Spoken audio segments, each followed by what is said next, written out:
for the opportunity, and I'd be happy to take questions. Thank you, George.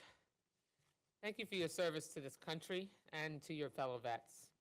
Your termination is a tremendous loss for the VA and the millions of veterans that this administration is supposed to serve.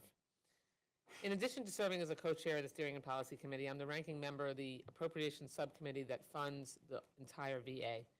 It is very clear from that vantage point that Donald Trump isn't trying to help veterans, he's undermining them, full stop. So far, this administration has jeopardized the implementation of many VA programs by instilling chaos and uncertainty in how the VA is managed. They've fired 6,000 veterans, implemented a hiring freeze, and attempted to fire thousands of staff, some of whom work to ensure that veterans obtain the benefits that they deserve. I'm particularly concerned about how this will impact the implementation of the PACT Act, as you mentioned, which expanded VA health care benefits for veterans who were exposed to toxic substances while deployed abroad. And let's not forget the announced future plans to fire 83,000 more VA employees. That is breathtaking. So my first question is, what do you think this administration's actions will mean for PACT Act benefit recipients? Thank you for the question. And I agree, it will have immediate impacts.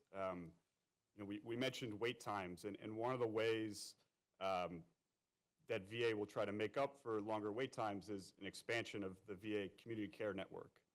So sending veterans to private clinics for care. There are several issues with that, and I'll name one.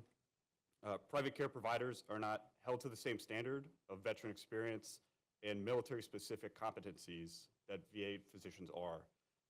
This is particularly with high-risk veterans with post-traumatic stress, those that have suffered military sexual trauma, traumatic brain injury, and those with amputations.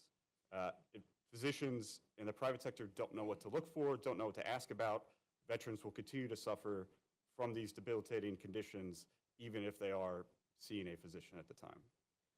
Right, and veterans consistently say that they really prefer and gain comfort from the vast number of veterans that are treating patients at the VA and have familiarity with the variety of issues and also the culture.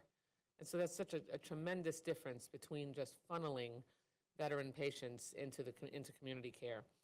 Beyond the PACT Act, do you think Trump's policies are leading to missed or delayed benefits for veterans? And what are the risks that come from these firings, cuts, and uncertainty for them? That's a great question. We have spoken with veterans and service providers that have talked about already delays. We're still, of course, gathering that information. It's been challenging to see the full result, particularly in this short amount of time.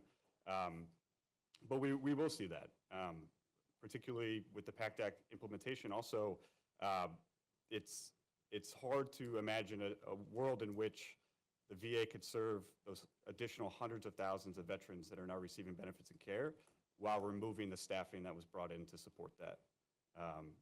So I think we will see that bear out very shortly. Thank you. And thank you for your service. Morning, Ms.